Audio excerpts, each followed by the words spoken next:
दोस्तों, इस वक्त की बड़ी खबर, अमेरिका ईरान बहरान के बीच हौसियों का बड़ा ऐलान। 10 लाख की फौज तैयार, जल्द होगा मिलियन मार्च। हौसियों ने ऐलान किया है। हौसी फाइटर्स के ताल्लुक से बड़ी खबर आ रही है। हौसियों ने दे डाली है बहुत बड़ी धमकी। बड़े पैमाने पर एहतजाज और यकजहती का ऐलान किया है हौसियों ने। अमेरिका इसराइल के मुमकिन हमले के खिलाफ बड़ा इंतबाह। दोस्तों, मैं हूं विशाल।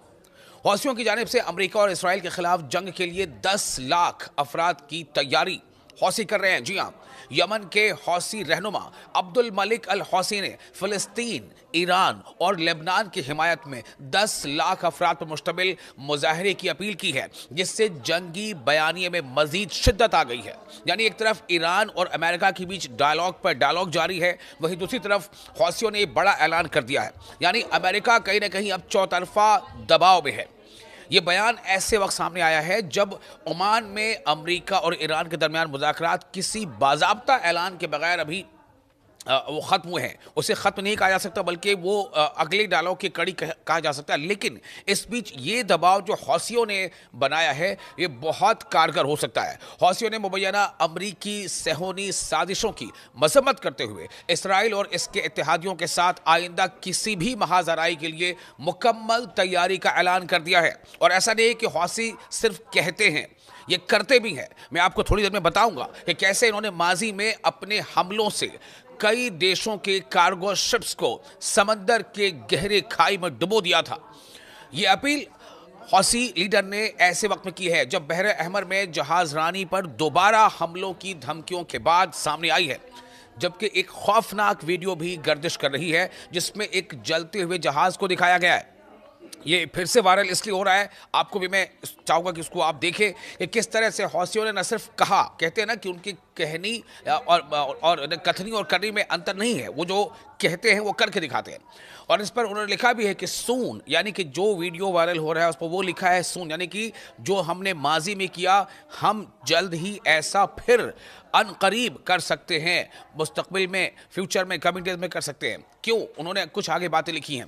उधर इसराइल भी मुमकिन नए हमलों की तैयारी कर रहा है, और इन्हीं सब के बीच ये काफ़ी अहम हो जाता है, क्योंकि जब जब इसराइल थोड़ी अपने तौर पर वो इस तरह की बातें करता है, या वहाँ से इसराइल के रहनुमाओं की तरफ से ये बयान इस तरह के आते हैं, हौसी भी जो है सीना सपर हो जाते हैं। और इसराइली फ़ौज यानी IDF जो है, उसके सरबराह ने यमन में अहदाफ से मुतालिक मंसूबों को अपडेट करने के अहकाम भी दे दिए। ये बढ़ती हुई कशीदगी ऐसे वक्त में हो रही है जब वाशिंगटन और तेहरान सिफारती अमल को बहाल करने में मुश्किलात का शिकार है, और खित्ते में तनाव मजीद गहरा होता जा रहा है, चूंकि ईरान किसी भी सूरत में घुटने टेकने को तैयार नहीं है। ईरान बिल्कुल झुकने को तैयार नहीं है। अमेरिका चाहता है कि ईरान घुटने टेक दे, अमेरिका चाहता है कि ईरान झुक जाए, लेकिन ईरान झुकने को तैयार नहीं है। ईरान ने साफ तौर से कह दिया है कि डायलॉग होगा, बातचीत होगी, वो उसमें शामिल होगा, लेकिन वो अपनी शर्तों पर। इसी बीच ये जो दबाव है हौसियों का, ये बहुत ज़्यादा असर ला सकता है। मैंने आपको बताया कि 10 लाख हौसी फाइटर्स जो है वो उसके मिलियन मार्च करने की तैयारी कर रहे हैं, और इसका ऐलान खुद जो हौसियों के रहनुमा हैं अब्दुल मलिक अल हौसी ने, यानी यमन के हौसी रहनुमा अब्दुल मलिक अल हौसी ने किया है। और एक सख्त और इश्तिआल अंगेज़ खिताब में फ़लस्तीन, ईरान और लेबनान की हिमायत में 10 लाख अफराद पर मुश्तमिल अवामी इज्तिमा की कॉल दी है, जिसे खित्ते में बढ़ती हुई कशीदगी के तनाजुर में एक ताकत का मुजाहरा करार दिया जा रहा है। इस ऐलान ने अमेरिका और इसराइल के साथ मुमकिन बराह रास्त तसादुम के खदशात को मज़ीद बढ़ा दिया है।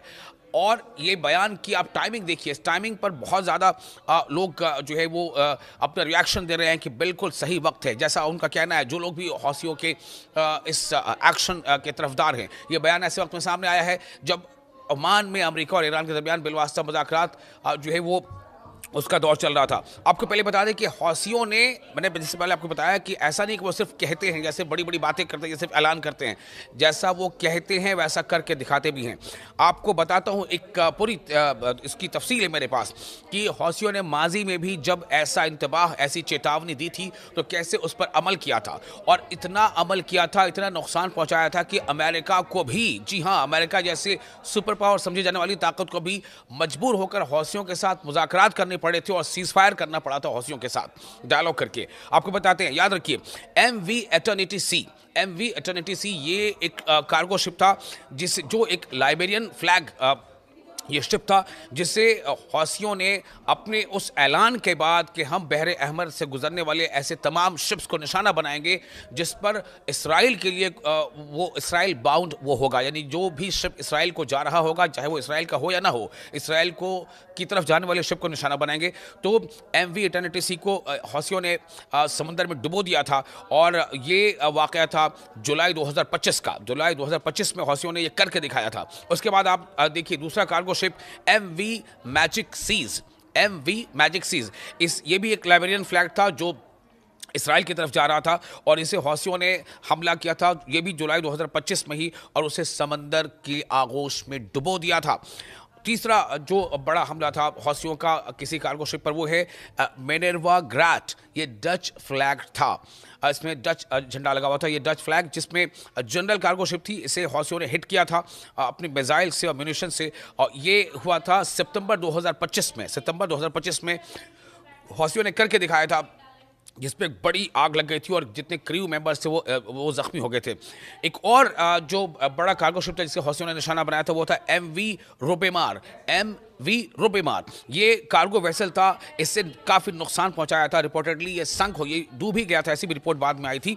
और ये हुआ था आपका 2024, सन 2024 के शुरुआती दौर की बात है, जब हौसियों ने इसे एंटी शिप मिसाइल से इन बाब अल मनाब बाबल मंदब यानी स्ट्रेट और रेड सी जो रीजन है उसमें बाबल मंदब इलाके में, उस रीजन में इसको हौसियों ने मार गिराया था। तो मैंने जैसा बताया कि हौसी सिर्फ कहते नहीं है, करके दिखाते हैं। और इस बार जो हौसियों ने ऐलान किया है, ये ऐलान अमेरिका पर और साथ ही साथ इसराइल पर भी भारी पड़ सकता है, तब जबकि ऐसी रिपोर्ट्स आ रही हैं कि इसराइल ईरान पर हमला करने के बारे में कुछ सोच रहा है। ऐसी प्लानिंग, ऐसा मंसूबा इसराइल का है, क्योंकि देखिए हर सूरत में इसराइल चाहता है कि ईरान पर हमला किया जाए। ईरान की जो बढ़ती मिलिट्री ताकत है, ईरान की जो बढ़ती न्यूक्लियर ताकत है, या फिर ईरान की जो बढ़ती मिसाइल टेक्नोलॉजी है, मिसाइल ताकत, उसको नुकसान पहुंचाए, इसे कमजोर किया जाए। और इसीलिए इसराइल ये चाहता है, जो मुबस्सरीन कहते हैं कि इसराइल ये चाहता है कि अमेरिका ईरान पर हमला करे। अमेरिका ये चाहता है कि नहीं चाहता, कि इसराइल ये चाहता है कि अमेरिका ईरान पर हमला करे। तो ऐसी सूरत में कि अगर अमेरिका अगर ईरान पर हमला करने को अपने हक में उतना फायदेमंद नहीं महसूस करता है, तो हो सकता है कि अमेरिका कुछ मसलहत के तहत अपने कदम पीछे हटा ले। लेकिन ऐसे में इसराइल ये चाहेगा कि ईरान पर हमला कर दे, इसके लिए वो कोशिशों में मसरूफ है। लेकिन इसराइल की इस कोशिश को बड़ा धक्का हौसियों ने दे दिया है अपने इस बड़े ऐलान से। आपको ये वीडियो कैसा लगा? आप अपने कमेंट्स हमें कमेंट्स बॉक्स में शेयर जरूर कर सकते हैं। ईरान मिसाइल, दोस्तों अमेरिका और ईरान का जो बहरान है वो किस मकाम तक पहुंचा है? क्या दोनों में बातचीत हो चुकी है? क्या अब ये इस बात पर इत्तेफाक हो गया है कि डायलॉग ही आगे चलता रहेगा और कोई किसी तरह से स्टाइल अंगेज ना तो बातें होंगी ना कोई स्टाइल अंगेज एक्टिविटी होगी? इन सब के बीच एक बड़ा सवाल तो बना हुआ है ही। आपको बता दें कि ईरान की तरफ से एक बड़ा ऐलान सामने आया है। आपको इससे पहले मैंने बताया था कि अमेरिका किन शर्तों पर चाहता है कि ईरान को वो झुका दे। अमेरिका चाहता है कि ईरान पूरी तरह से अपना न्यूक्लियर जो अफजूदगी का अमल को रोक दे। अमेरिका चाहता है कि मिसाइल का जो उसका मंसूबा है, जो उसकी टेक्नोलॉजी, जो उसकी डेवलपमेंटल वर्क्स है, उसको वो लिमिट कर दे। ईरान ने कहा कि वो ऐसा कुछ भी नहीं करेगा। बातचीत जरूर हो रही है, बातचीत चीन में भी हुई, बातचीत मस्कत में भी हो रही है, लेकिन ईरान के वज़ीर ख़ारजा अब्बास अराक़ची ने कहा है कि ईरान की मिसाइल सनत कभी भी मुज़ाकरात के दायरेकार में नहीं आएगी, क्योंकि ये एक खालिसतन दिफाई मामला है, डिफेंस से जुड़ा है, जो किसी भी एक मुल्क का अपना वो अधिकार है कि वो अपने सुरक्षा तंत्र को मजबूत करे और अपने जो दिफाई इंतजाम है उसको मजबूत करे, और किसी भी किस्म की बातचीत इससे बाहर है। दोस्तों मैं हूँ विशाल, आपको इस वक्त की बड़ी खबर दे रहा हूं। बड़ी खबर यही है कि ईरान ने अमेरिका को क्लियर कट ये बता दिया है कि ईरान की मिसाइल सनत कभी भी डायलॉग के दायरेकार में नहीं आएगी, यानी मिसाइल टेक्नोलॉजी और इसकी डेवलपमेंट पर किसी तरह की रोक पर कोई बातचीत नहीं होगी, क्योंकि ये सीधे सीधे मुल्क की सालमियत और उसके दिफा से जुड़ा मामला है। हफ्ते के रोज़ यानी शनिचर के रोज़ दोहा में अल जज़ीरा फोरम के 17वें एडिशन के मौके पर अल जज़ीरा को और ऐसे बहुत सारे दूसरे जो मीडिया जो एस्टैब्लिशमेंट्स हैं उनको चूंकि बाज़ाब्ता बताया गया, ये कोई ढकी छुपी बात नहीं है। ईरान इसको बाज़ाब्ता ऐलान कर रहा है, ऐलानिया तौर पर वो दुनिया के सामने कह रहा है कि ईरान का ये हक़ है कि वो अपने नेशन, अपने मुल्क के दिफा के इंतजाम करे। तो उसको एक इंटरव्यू के दौरान अराग़ची ने, जो वज़ीर है, उन्होंने कहा है कि ईरान और अमेरिका के दरमियान होने वाले बिलवास्ता मुज़ाकरात का उन्होंने हवाला दिया जो एक दिन कबल मस्कत में मुनक़िद हुए थे। उन्होंने कहा कि वाशिंगटन के साथ मुज़ाकरात का आगाज़ अच्छा रहा, लेकिन उन्होंने कहा कि एतमाद साजी के लिए अभी तवील रास्ता तय करना बाकी है। दोनों तरफ से कॉन्फिडेंस बिल्डिंग हो, दोनों फरीक को एक दूसरे पर एतमाद हो, इसके लिए अभी कई मरहले तय करना है। साथ ही ईरानी वजीर खारजा ने वाजे किया कि अमेरिका के साथ होने वाली बातचीत बिलवास्ता थी और सिर्फ जौहरी मसले तक महदूद रही। मतलब सिर्फ और सिर्फ न्यूक्लियर अफजूदगी के अमल तक महदूद रही है। यानी कोई डायलॉग ईरान न तो करेगा, न किया है ईरान ने, किस पर? मिसाइल को लेकर के। जबकि अमेरिका ये दबाव बना रहा है। हालांकि अमेरिका पहले ये दबाव नहीं बना रहा था। अमेरिका लगातार ईरान पर पहले यही दबाव बना रहा था कि आप अपने न्यूक्लियर अफजूदगी के अमल को रोक दो। लेकिन अब अमेरिका में एक एडिशन हो गया है। मुबस्सिरीन ये मानते हैं कि ये इसराइल के कहने पर अमेरिका ने इसे ऐड किया है कि वो अपने मिसाइल डेवलपमेंटल प्रोग्राम को भी रोके, क्योंकि इसराइल को इससे बहुत ज़्यादा खतरा है। तो अराक़ची ने जोर देकर कहा है कि यूरेनियम की अफजूदगी ईरान का नाकाबिल तरदीद हक है और ये अमल जारी रहना चाहिए। साथ ही ये भी कहा है कि हत्ता की फौजी बमबारी भी ईरान की सलाहियतों को ख़त्म करने में नाकाम रही है।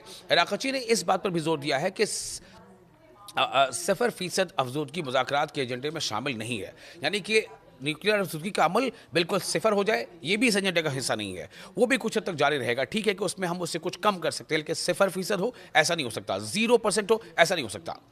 इससे आगे उन्होंने कहा है कि ईरान की मिसाइल सनत न कभी काबिल मुज़ाकरात रही है और न ही मुस्तकबिल में होगी। यानी आने वाले दिनों में भी, फ्यूचर डेज में भी, कभी भी ईरान अपनी मिसाइल सनत, मिसाइल इंडस्ट्री, मिसाइल को और डेवलप करने के मंसूबे पर कोई बातचीत नहीं कर सकता, क्योंकि ये एक दिफाई मामला है। तो ये काफ़ी जो है बड़ा एक ऐलान है ईरान की तरफ से। ईरान बातचीत कर रहा है अमेरिका से, लेकिन ईरान बातचीत कर रहा है सिर्फ और सिर्फ न्यूक्लियर मामले पर, जबकि अमेरिका चाहता है कि ईरान को लिमिट किया जाए मिसाइल टेक्नोलॉजी के मामले में भी। और जैसे मैंने पहले बताया कि दरअसल ईरान से या ईरान की मिसाइल टेक्नोलॉजी से जितना खतरा अमेरिका को नहीं, उतना ज़्यादा खतरा इसराइल को है। और इसराइल चाहता है दरअसल कि ईरान अपनी म्यूजिकल जो मिसाइल को डेवलप करने की टेक्नोलॉजी है, उसे तरक्की देने की टेक्नोलॉजी, उसे रोके। लेकिन इसी बीच आपको ये बता दें कि ईरान ने बहुत ही सक्सेसफुली ICBM यानी इंटर कॉन्टिनेंटल बैलिस्टिक मिसाइल का भी तजुर्बा कर लिया है। इसमें एक बड़ा नाम खुर्रम शहर मिसाइल का है। दूसरी तरफ अबू मेहदी जो एक उनके पास मिसाइल है, उसको भी ईरान लगातार अपग्रेड कर रहा है। और ये सब मरीन जो है मिसाइल है, यानी कि समंदर के अंदर से ये मिसाइल सबमरीन के जरिए से वार कर सकता है और वॉरहेड को या जो फ्लीट कैरियर्स हैं, युद्धपोत जिन्हें कहते हैं, उन्हें निशाना बना सकता है। यहाँ तक कि समुद्र से हवा में भी मार कर सकता है। तो इससे भी लगातार ईरान अपग्रेड करता जा रहा है। और दूसरी तरफ ऐसे ICBM मिसाइल जो एक बर्र आज़म से दूसरे बर्र आज़म यानी इंटर कॉन्टिनेंटल भी मार करने की सलाहियत रखते हैं, उसका असर ये है कि अमेरिका का कोई भी शहर अब ईरान के मिसाइल के रेंज में है। और इसलिए अमेरिका चाहता है कि ईरान इस पर भी बातचीत करे, कि ईरान बिल्कुल तैयार नहीं है। ईरान का कहना है कि बातचीत होगी, सिर्फ न्यूक्लियर के मामले पर होगी, मिसाइल वाले मामले पर बातचीत बिल्कुल नहीं होगी।